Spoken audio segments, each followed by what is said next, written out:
Hey, what's up, everybody? Adobe Masters here, and today I'm going to be coming to you with a bit more of an advanced tutorial, but we've created all of this in Adobe Premiere Pro. Well, except the icon itself, but we've added the animations and everything into Premiere, and so today I'm going to be showing you how to create an infinite background in Adobe Premiere Pro and have it animated and have it, do cool, fun things. So let's get started on this. First things first, we're going to go ahead and create ourselves a new sequence. So I'm going to right click, go to new item and then sequence, and we're just going to click OK on the 1080p. This is where we're going to start. So we're going to start from our single image. And if you noticed, recently I released a tutorial on making this shine. I'm going to go over that really quickly in this. If you want more in depth, there'll be a link to that tutorial.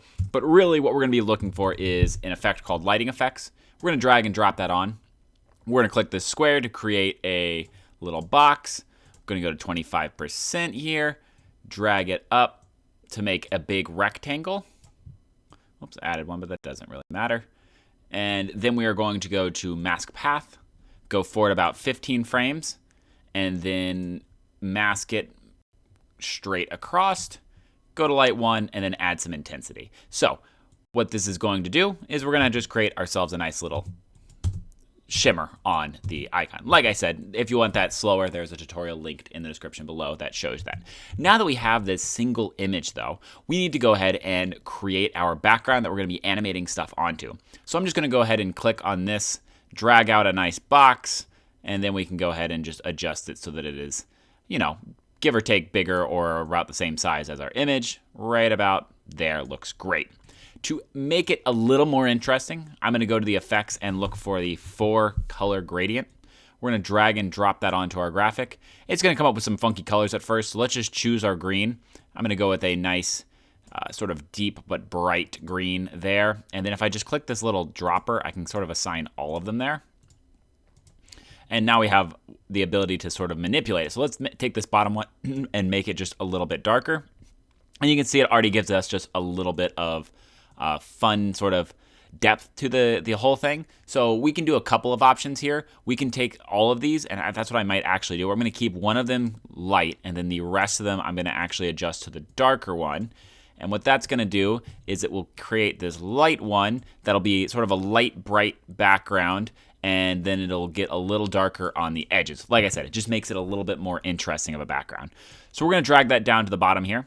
And we're then going to work on our dollar sign. So we need to make sure that the scale on the dollar or on our icon is 100%. It auto scaled up, so we just need to make sure that it is stuck to the 100%.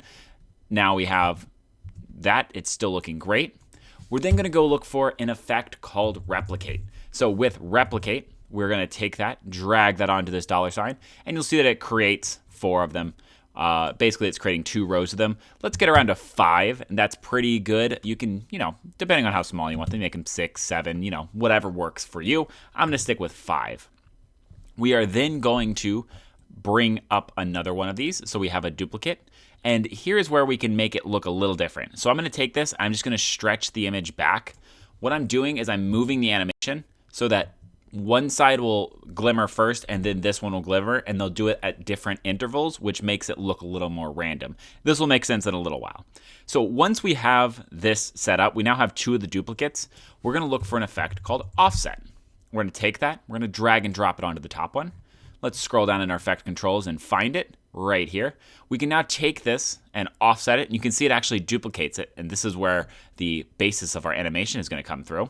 And then we're going to drag this down so they're sort of offset lengthwise and topwise. And to make them look like they're a little bit farther in the background, I'm going to go ahead and take the opacity and reduce that just a little bit. And now they feel like they're just a little bit in the background. You could also reduce the size of them as well and work that way. The problem is that once you change the replicate, you might have them slowly like starting overlapping and things like that. So you're going to have to work on the overlaps. Could work. They just need to make sure that they're going behind the other ones, etc. All of it is just some stuff you can play around with. But we have the basis of our effect right here. So we have one shimmer and then another shimmer. And let's say right about here, we want to cut those off. We want to take our background layer and we want to drag it out to, let's say, about a minute.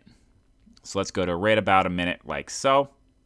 Now, there is no looping in Premiere Pro, regrettably, so we have to manually do it ourselves. It's not the worst thing in the world. If we highlight this, hold our Option or Alt key, and then drag over, we have one. Now, if we do that forever, it does take a long time, but what we can do instead is now we're basically going up at an exponential rate. So now we have the ability to copy 4 at a time. And just to make sure, yep, we're looking good here. And we can keep going more and more and more. So we just essentially keep making it longer until we copy it. Like I said, it's not that big of a pain. It's a bit of a pain, but it's not the biggest pain in the world. Whoops, that's not what I want. Control Z, just these I want to copy. Grab them over, and whoops. So one of the biggest things here is you need to hit the Alt key before you drag. Otherwise, it will duplicate them and it'll just drag them instead of duplicating them. So we need to drag these to link there. Okay, so now we have this nicely replicated. And you're going to see that it just is the shimmering. Looks great. Now we need to add some animations. So the easiest way to add the animations is to highlight an entire row, right-click and nest. So this will be, row 1. And then we can highlight the next one, right-click, nest, row 2. Reason we're doing this is now we can add the offset effect to the entirety of all of those at the exact same time. So if we go here and we drag the offset onto the first one, you'll see that it still moves them downwards nicely, but as we go over, it's going to affect everything at once. So that will be good. So let's go ahead and click the very beginning of this. We're going to hit Shift Center 2. Then we're going to go to the very end of this, and we're going to, well, not that direction. We want to go this direction. So we just bring it up to a certain amount. I think the max is 32,000. So just sort of bring it up and see if the speed works. That slow background looks good. Going to do the exact same thing to the bottom one. And you don't want these to be the same. So you can, no need to try to write down that first number. Just wing it. Let's make this one faster. So we're just going to go try to choose a bigger number so it moves more. And now you'll see that we have two separate moving icons, one of them quicker than the other. If we bring this back to fit, we can see that it is looking really, really good like this. Now, if you want this to be infinite, it's really simple. You just you just copy this again, or you nest this all into a final composition. So final.